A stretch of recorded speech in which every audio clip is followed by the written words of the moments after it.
everybody, I am back. I kind of addressed it on my Facebook page, but I've been dealing with some mental health struggles. It's a normal thing. Everyone goes through it. For me, a lot of it has to do with the seasons changing and the weather not quite knowing what it's doing. I'm sure you all understand. I live in New England. The weather never knows what it's doing. So I do have a pile of stuff today that I'm going to be recording. But I want to just start this video, the first one in this series, off by saying I am sorry that it took me so long. 5 of the videos that I have for today are things that were sponsored, and I will introduce them as such when I get to them and when they come out. So 5 of these games have been sent to me in exchange for my honest reviews, my unboxings and all this stuff. And I'm really excited that I get these opportunities, but I am really sorry that I let these companies down by not producing the content that they're looking for in a timely manner. That is never my intention. That is not something that I ever wish to do. And I am deeply sorry that my mental health came in the way of being able to fulfill my promises and commitments to you.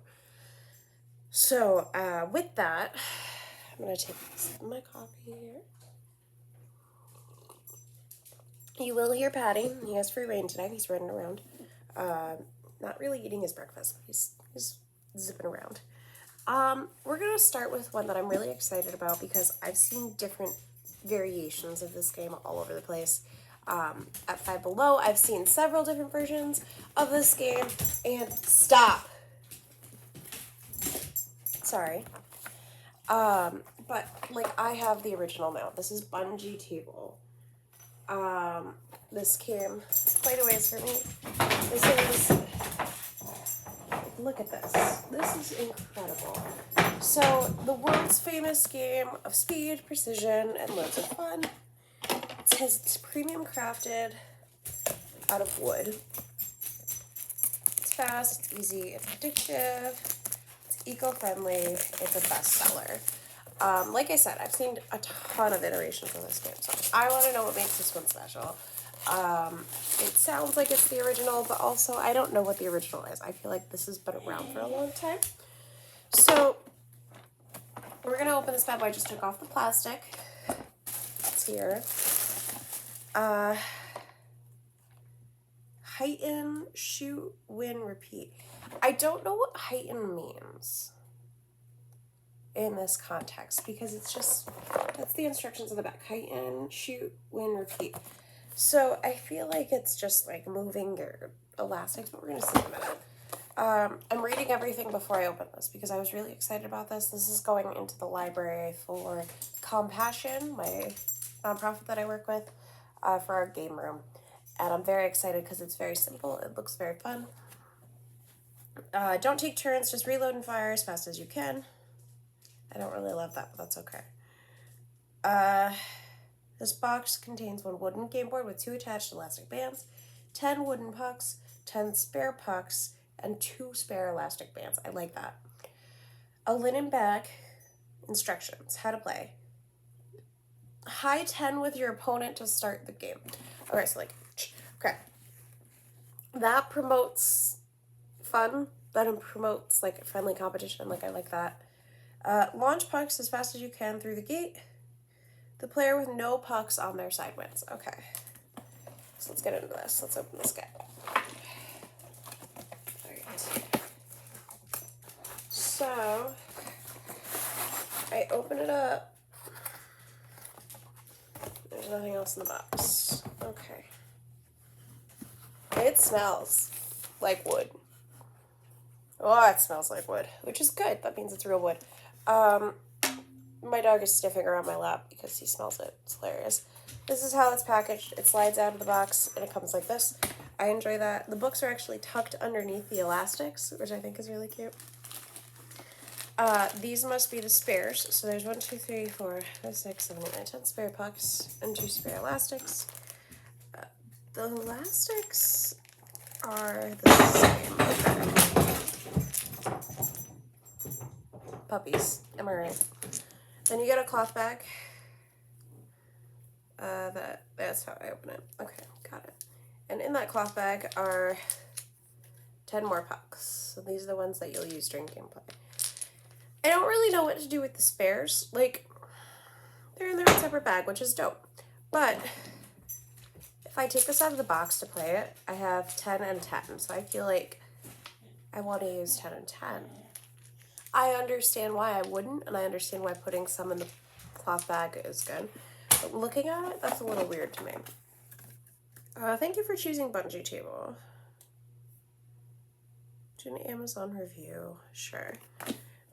It's very high quality card. I like that. Everything is really high quality.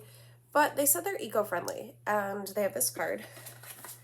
And they have the instruction book. Like, this could have easily gone on the back of the instruction book and saved this material, which you don't need to. Like, I get why companies do cards like this, but also it could go right on the back of the book. And this higher quality card versus this paper book, this is more eco-friendly if you put it on the book. So I'm not, like I said, I get why companies do that, but they,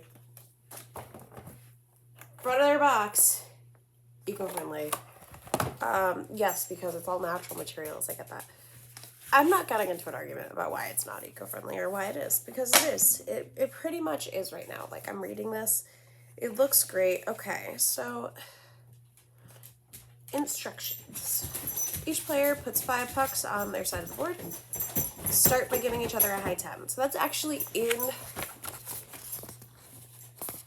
your instructions. It's step 2. So you have to do that. I like the friendliness part of that. I'm never gonna do that, but I like the friendliness. Use the elastic band to shoot pucks through the middle gate until there are no more pucks on your side of the field. The fastest player in the field is the winner. There are no turns here, just reload and fire as fast as you can. If a puck flies off the board, play stops. The player whose side it left must retrieve it. You cannot use your hands to push pucks forward, but you may use your hands to move pucks on your side out of the way. Okay, so what that is reading to me, this is weird to me. So, say my pucks are like this. Hold on, let's angle this down a little so you can see better. So say my pucks are like here. I can move you to the side to get you out of the way. That's so weird. Okay. I can move them to the side or behind or back, but I can't move them forward. That makes sense. But like if I'm moving them forward but into the corner, like who is that hurting? Like if my puck is here, or I just want to move it there, who is that hurting? Because I'm not, the goal is to get them through this slot, like right here, right? So if it's not in the way of that slot, or towards that slot that I'm moving it, because you have to hit it with the bungee. If I hit this row with the bungee, it's not going to do anything. I understand why that rule is there, but it doesn't make much sense to me. And that's what we're here for. Techniques. The marksman. Use one hand as a trigger to pull back the elastic, and the other hand as a reloader. Or the fanatic. Use both hands to fire pucks out one after the other. Like, yeah. Like my dog's doing to his squishmallow.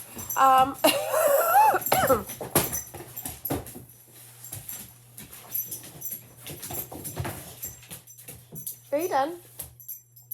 Thank you. Events during the game. Love happens. When a well-aimed puck loves you a little too much, it bounces off the opponent's elastic and slides back through your gate. Love happens usually towards the end, but to win, your puck has to go through the gate and stay there. So, that's cool that it has a name. But also, you gotta remember, like, oh, puck. So I'm firing things, but my opponent's also firing things. And it is rapid fire, there are no turns. So if I'm on my last puck over here, of course I'm gonna be like, bop, bop, bop, bop, bop. So how is it gonna go through here and hit my elastic when over here I'm trying to get rid of pucks so you have something on your board? So if that last puck goes through, I should be trying to get, like, knock something else through. You know what I mean? Like, that doesn't really make sense to me. Held captive. At times, your opponent's puck might be held captive at the gate. Send it right back where it came from with a well-aimed shot for a brilliant save. So what you're telling me is because this is small, like, this is the size of this gate. Like, it's not big. My puck might get stuck. If I'm making it into the gate, I'm making it through the gate. Like, that's the nature of this game. So, okay. Pucks from both sides, flaming kiss. They share a kiss at the gate and bounce back. Get the next shot in quickly to ensure there's no more kisses. So that's not really an event. That's just oh shit, we did it at the same time. There's nothing fancy that happens. My puck bounced back. I'm gonna keep going. Like, okay. Flying puck. If a puck flies over the gate, the sender needs to take it back. If your opponent conveniently forgets a flying puck, remind them when they're down to their last puck. That's just not good sportsmanship. Like, if I see that you did something you're not supposed to in the middle of a fast-paced game, I'm going to tell you right away. If I wait until you're down to your last puck, how do we know that the puck that you have is not the puck that flew over the board? Like, come on. Really? Come on. For the experts, you humbly accept a penalty every time you fail your shot. Every time you fire without a puck going through, you must take one puck from your opponent and put it on your side. Sending back a captive counts as getting one through, but getting love back from your pucks does not. So,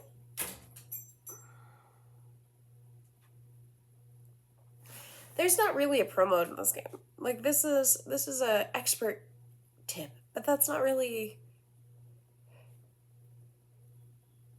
If I'm playing with the expert way and I suck at this, because I know I'm going to suck at this, if I'm playing expert, my opponent's not going to do anything. They're just going to wait. They're just going to wait for me to miss 5 shots and take all their shots. Like that, the fact that there's no stipulation on that hurts my soul, because there should be stipulations on, like, you can only take until your opponent has 2 pucks left. Like, something like that, where your opponent still has to do something. That would make more sense to me. But that's just my opinion. Tournament tips. You can use ladder.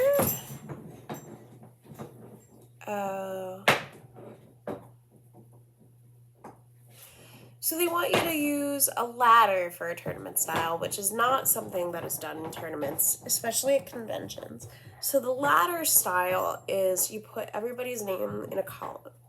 And you can, if I'm here, I can attack Fred or Bob. I can battle either one of them.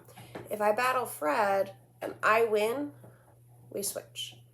And then I can battle Janet or Fred. And vice versa. Like, Fred can now battle Bob or me. And the player at the top of the list at the allotted time is the winner. If you have one copy of Bungee Table, that's not a good way to do this.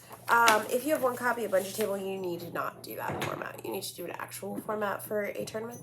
But also, you shouldn't do that format for a tournament anyways. There's a lot of reasons why I don't like ladder tournaments.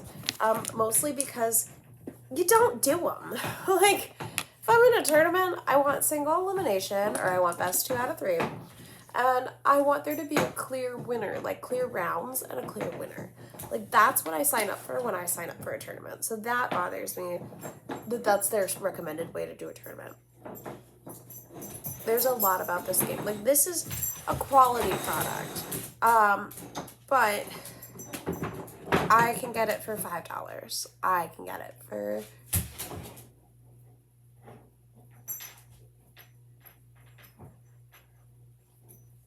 what in the mother nature? I'm sorry. I'm sitting in front of my window.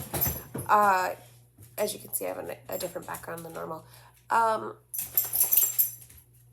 It's snowing outside.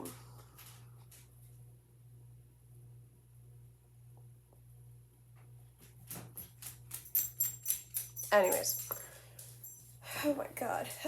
So, yes, I can get this game for $5 locally. It's not going to be as good a quality product, allegedly. It's gonna be like just normal plastic, whatever. But I can get this for $5. I really like that you guys sent this to me. I really do. It is really high quality. I do love the quality of this. It is very good materials, like to the touch. And that's something that I look for in a game for my library for Compassion. However, I personally, it's awesome, but I can get it for less, and I can get it accredited for less, and I don't know how I feel about your copy of the game. Just because of the way the rules are written, I do have those questions that I spoke to. Also, there's no... The last thing that I'm going to point out is you give us the replacement elastics, but when you look at the board, it's very impossible. Like, there's no holes. The elastic goes into the wood and stays there. How do I replace that? Hi, Patty. How do I replace that elastic? Like, if I need to replace my elastic, how do I do that? Because you don't tell me that. You give me the replacements, but you don't tell me how. Stop. So I don't understand.